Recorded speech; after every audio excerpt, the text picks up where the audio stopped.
গল্প কবিতা পাঠে সকলকে স্বাগত জানিয়ে শুরু করছি আজকের গল্প। সুকুমার রায়ের পাগলা দাশুর চালিয়াত। শ্যামচাঁদ আমাদের নিচের ক্লাসে পড়িত, কিন্তু তার দেমাকে দৌড়াতে সমস্ত স্কুল শুদ্ধ ছেলে অস্থির হইয়া থাকিত। শ্যামচাঁদের বাবা কোনো একটা সাহেব অফিসে বড় কাজ করিতেন, তাই শ্যামচাঁদের পোশাকে পরিচ্ছদে রকম সকমে কায়দার আর অন্ত ছিল না।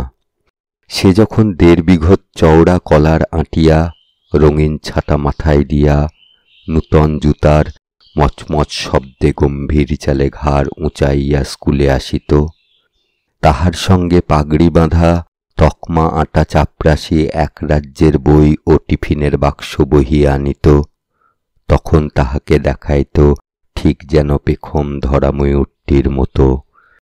স্কুলের ছোট ছোট ছেলেরা হাঁ করিয়া অবাক হইয়া থাকিত, কিন্তু আমরা সবাই এক বাক্যে বলিতাম, চালিয়াত।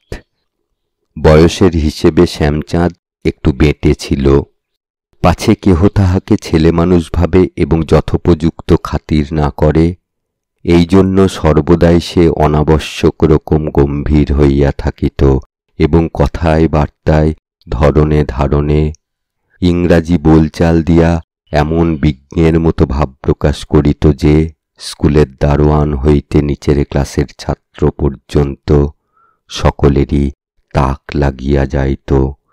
সকলেই ভাবিত, না, লোকটা কিছু জানে। শ্যামচাঁদ প্রথম যেবার ঘড়ি চেইন আঁটিয়া স্কুলে আসিল, তখন তাহার কাণ্ড যদি দেখিতে।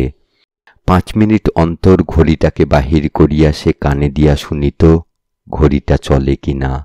স্কুলের যেখানে যত ঘড়ি আছে সবকটার ভুল তাহার দেখানো চাই।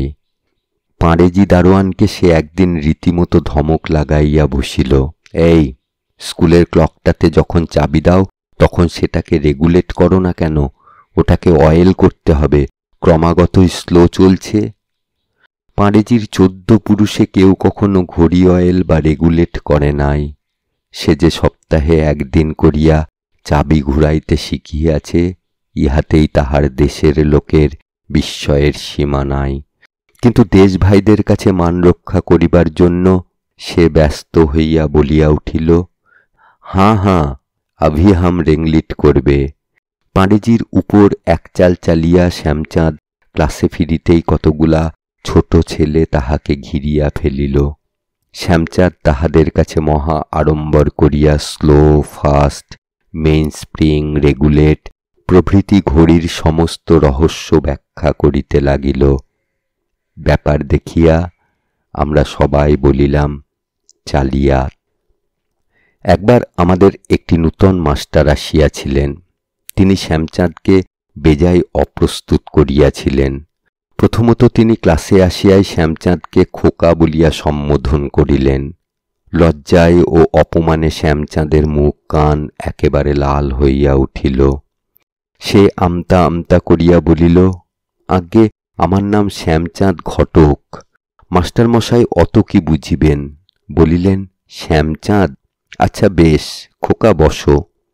তারপর কয়েকদিন ধরিয়া স্কুল শুদ্ধ ছেলে তাহাকে খোকা খোকা করিয়া অস্থির করিয়া তুলিল। কিন্তু কয়দিন পরেই শ্যামচাঁদ ইহার শোধ লইয়া ফেলিল। সেদিন সে ক্লাসে আসিয়াই পকেট হইতে কালো চোঙার মতো কি একটা বাহির করিল। মাস্টার মহাশয় সাদা সিধা ভালো মানুষ। তিনি বলিলেন, কি হে খোকা, থার্মোমিটার এনেছ যে, জ্বরটর হয় নাকি? শ্যামচাঁদ বলিল, এই একটা ভালকেনাইট টিউব, তার মধ্যে কালি ভরা আছে। একটা ছেলে উৎসাহে বলিয়া উঠিল, ও বুঝেছি, পিচকিরি বুঝি, এইখানে টিপে দিলেই ছর করে কালি বেরুবে। শ্যামচাঁদ কিছু জবাব না দিয়া খুব মাতব্বরের মতো একটুখানি মুচকি হাসিয়া কলমটিকে খুলিয়া তাহার সোনালি নিপখানা দেখাইয়া বলিল, ওতে ইরিডিয়াম আছে, সোনার চেয়েও বেশি দাম। তারপর যখন সে একখানা খাতা লইয়া সেই আশ্চর্য কলম দিয়া তত্তর করিয়া নিজের নাম লিখিতে লাগিল, তখন স্বয়ং মাস্টার মহাশয় পর্যন্ত বড় বড় চোখ করিয়া দেখিতে লাগিলেন। তারপর শ্যামচাঁদ কলমটিকে তাঁর হাতে দিবামাত্র তিনি ভারী খুশি হইয়া সেটাকে নাড়িয়া চাড়িয়া 2 ছত্র লিখিয়া বলিলেন, কি কলই বানিয়েছে, বিলিতি কোম্পানি বুঝি? শ্যামচাঁদ চটপট বলিয়া ফেলিল, American stylo and fountain pen, co, Philadelphia. সেই দিন হইতে ক্লাসে তাহার খোকা নাম ঘুচিল, কিন্তু আমরা আরো বেশি করিয়া বলিতাম চালিয়াত। যাহা হোক, চালিয়াতের চালচলনের আলোচনা চলিতে চলিতে পূজার ছুটি আসিয়া পড়িল। ছুটির দিন স্কুলের উঠানে প্রকাণ্ড শামিয়ানা খাটানো হইল। কলিকাতা হইতে কে এক বাজিওয়ালা আসিয়াছেন, তিনি ম্যাজিক দেখাইবেন। যথাসময়ে সকলে আসিলেন, মাস্টার, ছাত্র, লোকজন, নিমন্ত্রিত, অভ্যাগত, সকলে মিলিয়া উঠান, সিঁড়ি, রেলিং, পাঁচিল একেবারে ভরিয়া ফেলিয়াছে। ম্যাজিক চলিতে লাগিল। একখানা সাদা রুমাল চোখের সামনেই লাল নীল সবুজের কারিকুরিতে রঙিন হইয়া উঠিল। একজন লোক একটা সিদ্ধ ডিম গিলিয়া মুখের মধ্য হইতে 11টা আস্ত ডিম বাহির করিল। ডেপুটিবাবুর কোচম্যানের দাড়ি নিংড়াইয়া প্রায় 50টি টাকা বাহির করা হইল। তারপর ম্যাজিকওয়ালা জিজ্ঞাসা করিল, কারো কাছে ঘড়ি আছে? শ্যামচাঁদ তাড়াতাড়ি ব্যস্ত হইয়া বলিল, আমার ঘড়ি আছে। ম্যাজিকওয়ালা তাহার ঘড়িটি লইয়া খুব গম্ভীরভাবে নাড়িয়া চাড়িয়া দেখিল। ঘড়িটির খুব প্রশংসা করিয়া বলিল, তোফা ঘড়ি তো। তারপর চেন শুদ্ধ ঘড়িটাকে একটা কাগজে মুড়িয়া একটা হামানদিস্তায় দমাদম ঠুকিতে লাগিল। তারপর কয়েক টুকরা ভাঙা লোহা আর কাঁচ দেখাইয়া শ্যামচাঁদকে বলিল, এইটা কি তোমার ঘড়ি? শ্যামচাঁদের অবস্থা বুঝিতেই পারো। সে হাঁ করিয়া তাকাইয়া রহিল। 2-3 বার কি যেন বলিতে গিয়া ঘাম মুছিতে মুছিতে বসিয়া পড়িল। যাহা হোক, খানিক বাদে যখন একখানা পাউরুটির মধ্যে ঘড়িটাকে আস্ত অবস্থায় পাওয়া গেল, তখন চালিয়াত খুব হো হো করিয়া হাসিয়া উঠিল, যেন তামাশাটা সে আগাগোড়াটাই বুঝিতে পারিয়াছে। সবশেষে ম্যাজিকওয়ালা নানাজনের কাছে নানা রকমের জিনিস চাহিয়া লইল। চশমা, আংটি, মানিব্যাগ, রূপার পেন্সিল প্রভৃতি 8-10টি জিনিস সকলের সামনে একসঙ্গে পোঁটলা বাঁধিয়া শ্যামচাঁদকে ডাকিয়া তাহার হাতে পোঁটলাটা দেওয়া হইল। শ্যামচাঁদ বুক ফুলাইয়া পোঁটলা হাতে দাঁড়াইয়া রহিল, আর ম্যাজিকওয়ালা লাঠি ঘুরাইয়া চোখ টোক পাকাইয়া বিড়বিড় করিয়া কি সব বকিতে লাগিল। তারপর হঠাৎ শ্যামচাঁদের দিকে ভ্রুকুটি করিয়া বলিল, জিনিসগুলো ফেললে কোথায়?